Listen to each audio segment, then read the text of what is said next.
En las elecciones 2024, el FMLN se pudo decir que tocó fondo, aunque el peor escenario sería su cancelación partidaria por completo. Aún con eso, desde el año 2018 ya venían derrumbándose y fue en el 2024 cuando la población le dio el golpe final directo, sin misericordia, en las urnas democráticamente. Es como plantear un nuevo comienzo. A cada crisis hay que haber una oportunidad. Este no es el fin. Este es el cierre de una etapa. Este es el cierre de un periodo. Y necesitamos abrir otro. Esta izquierda se tiene que repensar. Y se tiene que repensar, por supuesto, conectando con el pueblo salvadoreño.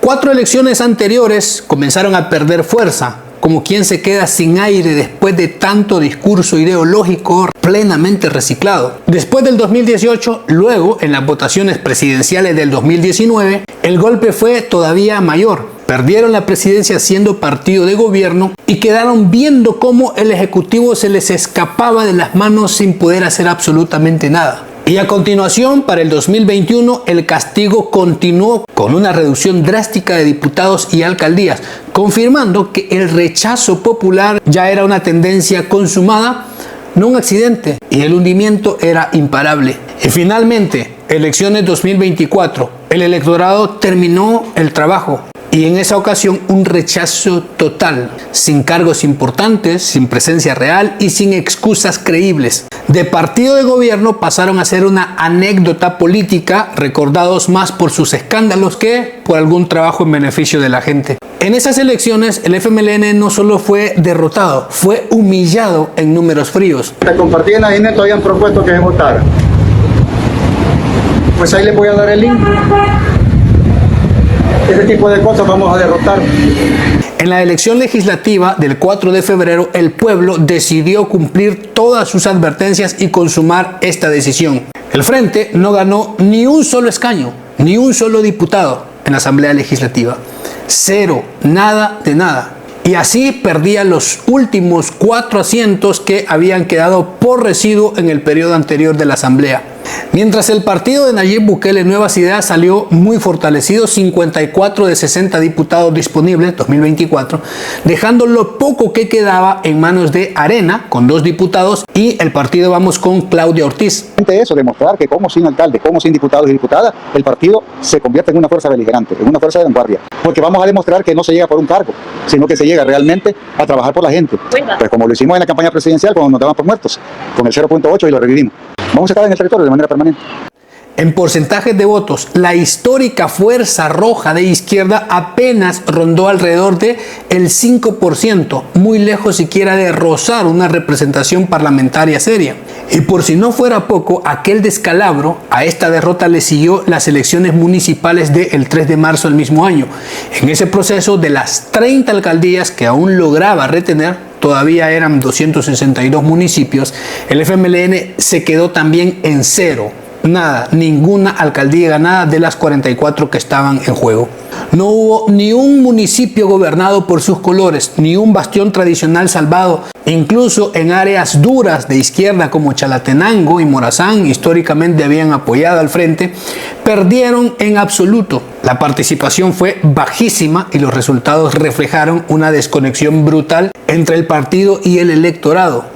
A tal punto que incluso otros partidos pequeños sí lograron alguna alcaldía, posicionar algunos concejales, todo lo contrario al FMLN. Y comparado todo esto con anteriores procesos, la caída ha sido apabullante. Un partido que en el pasado aspiraba a mandar en San Salvador, en la capital, en las cabeceras departamentales, en muchos departamentos, terminó sin voz, sin voto real en los gobiernos locales y nacional. Ese frente que hace no mucho tiempo se veía a sí mismo como una fuerza de cambio y representación, terminó ese ciclo electoral 2024 prácticamente en bancarrota política, relegado a ser un actor menor en un sistema donde antes había sido protagonista. Tras esa profunda debacle del 2024, el Frente no solo le quedaron las manos completamente vacías, también le quedó el viejo libreto de "nos hicieron fraude", la única excusa.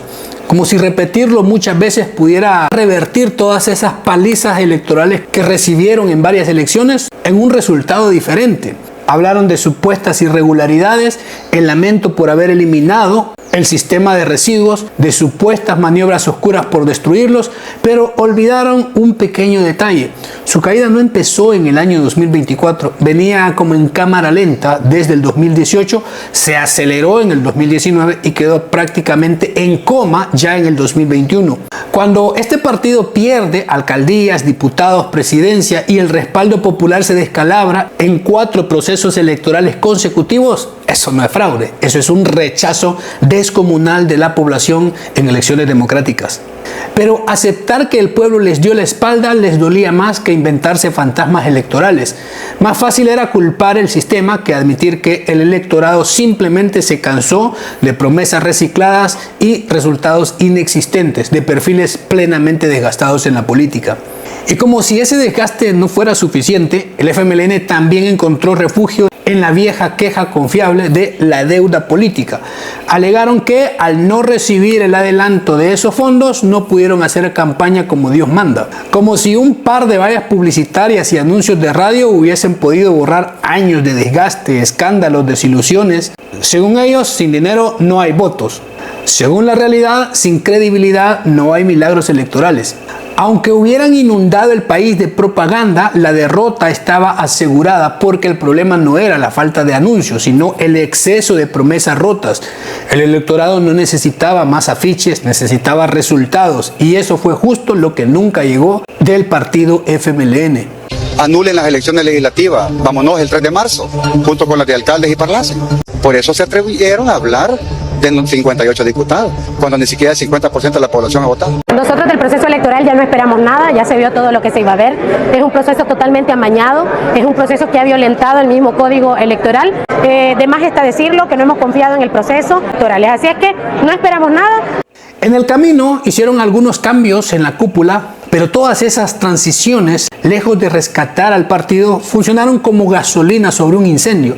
Cada cambio de liderazgo prometía renovación, reestructuración, pero en la práctica solo profundizaba el desgaste. El relevo de Óscar Ortiz por Medardo González no trajo autocrítica ni correcciones reales, sino más de lo mismo. Discursos ideológicos, cero conexiones con la gente y una cúpula encerrada en su propio eco. Luego, con la llegada de Manuel El Chino Flores, la situación empeoró aún más, porque en lugar de reconstruir la credibilidad, se apostó por una narrativa de victimización, confrontación que ya no convencía a nadie, terminó siendo parodia y memes.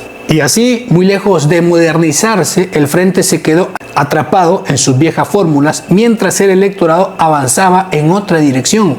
Cada relevo restó más de lo que sumó, acelerando la caída hasta convertir el partido en una estructura sin rumbo, sin respaldo y sin futuro político. En el contexto del año 2026, el panorama del FMLN pinta más desolador que nostálgico. Tras ser barrido de diputados y alcaldías en el 2024, el partido intenta hoy lo que podría llamarse una reorganización apresurada, buscando retomar protagonismo político y posiciones para futuras contiendas electorales y posicionarse para la próxima contienda electoral. Pero el apoyo popular brilla por su ausencia. La percepción general es de irrelevancia. El propio secretario general, el Chino Flores, anunció que el Frente participaría en todas las elecciones del 2027 y así ha impulsado lo que él llama cambios para que puedan permitir candidatos no de hueso duro, rojos desde siempre, sino que pueda adherirse cualquier ciudadano, en un intento por atraer nuevas bases.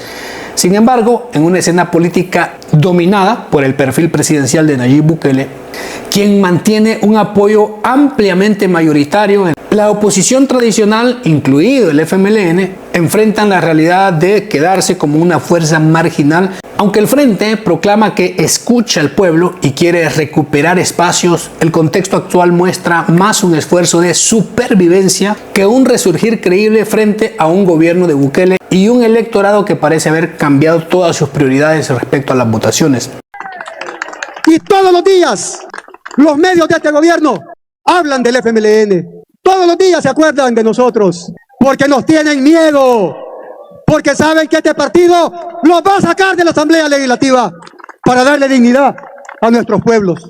El FMLN hoy es un partido con algunas viejas sedes, con algunos puchitos de gente que se reúne, con rótulos desgastados y completados por un enorme vacío. sigue existiendo en el papel, en los registros legales y en los discursos de su dirigencia, pero en la práctica está políticamente muerto. Sin alcaldías, sin diputados y sin una sola victoria que lo respalde. Para la próxima votación no hay señales de resurrección, solo promesas recicladas y una militancia que cada vez se reduce más. El partido que alguna vez movilizó multitudes ahora apenas moviliza recuerdos. Más que una fuerza política, el Frente se ha convertido en una nota al pie de la historia reciente. Un partido que sobrevive por inercia, mientras el respaldo popular ya lo enterró en el olvido. Aún así, el FMLN con el Chino Flores jura que tendrá un resurgir, que volverán al poder. Pero toda la escena simplemente parece un mal médico que intenta revivir un cadáver en la morgue. Más que un partido político, parece un recuerdo mal conservado. Técnicamente existe, pero nadie espera que vuelva a caminar. Por el contrario, muchos quieren sepultarlo. Y eso podría ocurrir en el 2027. Pero bueno, la conclusión es suya. ¿Cuál es su valoración sobre esta temática del partido de izquierda? Déjenla en los comentarios. Muchas gracias por apoyar el contenido, por llegar siempre hasta el final. Cuídense mucho, nos vemos. Hasta luego.